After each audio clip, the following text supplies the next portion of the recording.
खुलुमबाय गोजोन फुंबिलिनि गासिबो बडलेण्ड बुब्लिनि अनसायगिरिफोरखौ बरायग्रोबाय। दिनै 4 जुन मंगलबारनि फान्जामुथिखौ फरायथिनो लादों आं खिलिखां ब्रह्मआ। फान्जामुथिनि गिबियाव दं मेष राशि। गोसोनि साननायफ्रा जाफुंसारनो हागौ, सुख सान्थियै साना बारलांनो हागौ। वृष राशि। नोंथांनि अहंकारनि जाहोनाव धोन जोबस्रांलांनो हागौ, जेंना सोमजिनो हागौ, गाज्रि सान। मिथुन राशि। आखायाव रांखावरि जोबस्रांलांनो हागौ, गुबुननि मदद लानांनो हागौ। कर्कट राशि। नखरनि खामानियाव गिदिर बिबान मोननो हागौ, मोजां सान जागोन। सिंह राशि। नोंथाङा धोरोमनि बेरेखा हाबा मावनो हागौ, जार्लायाव गोग्लैनांनो हागौ, गाज्रि सान। कन्या राशि। थांखिखौ होसोनायाव जेननो हागौ, गोसोआ जोबोरैनो दुखु मोननो हागौ। तुला राशि।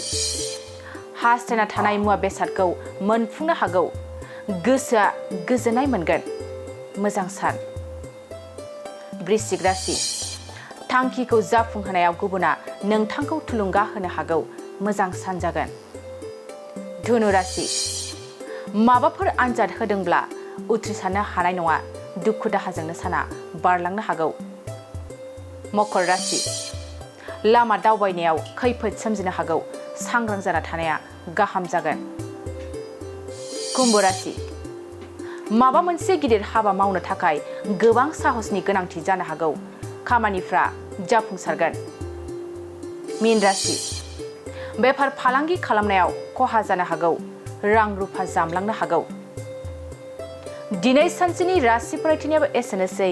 आसा खालामो नोंथांनि दिनैनि साना मोजाङै मोजां थांगोन, बेखौ बडलेण्ड बुब्लि नखरनिफ्राय मिजिंथिबाय। गोजोन्थों। गोजोनथाव खौरां, नोंथांमोननि थाखाय लानानै फैदों MRM मेम'रियेल हस्पिटालाव गोबां बेमार फाहामथाय होनायनि खाबु।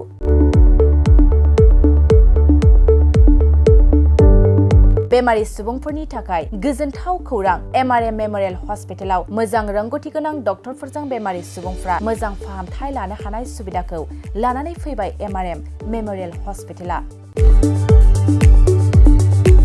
क'क्राझार सहरनि पुलिस पइन्ट आरो अमश्री हटेलनि साखाथियाव थानाय बयजोंबो मिथिसार जानाय MRM मेम'रियेल हस्पिटाला गोबां फेसिलिटिस खाबुफोर फोसावदों। MRM मेम'रियेल हस्पिटालनि फेसिलिटिफ्रानो जाबाय critical care, medicine, emergency medicine, paediatrician, pathologist, general medicine, diabetologist, OBS and gynae, cardiology, general surgeon, neuro surgery, advanced laparoscopic ENT surgery department, ophthalmologist, surgical, gastroenterologist, neuro psychiatry, onco surgery department, dermatologist, orthopaedics, residential medical officer, inter facility unit, physiotherapy, radiologist, histopathological department, urologist, emergency department, CT scan, X-ray, pathology department, vaccinator department आरो MRM memorial हस्पिटालाव 24 घन्टा जेब्लाबो खुलाय थागोन। लांलाय लाबोलायनि एम्बुलेन्सनि सुबिदायाबो 24 घन्टा थागोन। गोबां मिथिनो थाखाय नैबे 9854 081 948 936 550 2048 जानबुं नाम्बाराव फन खालामनानै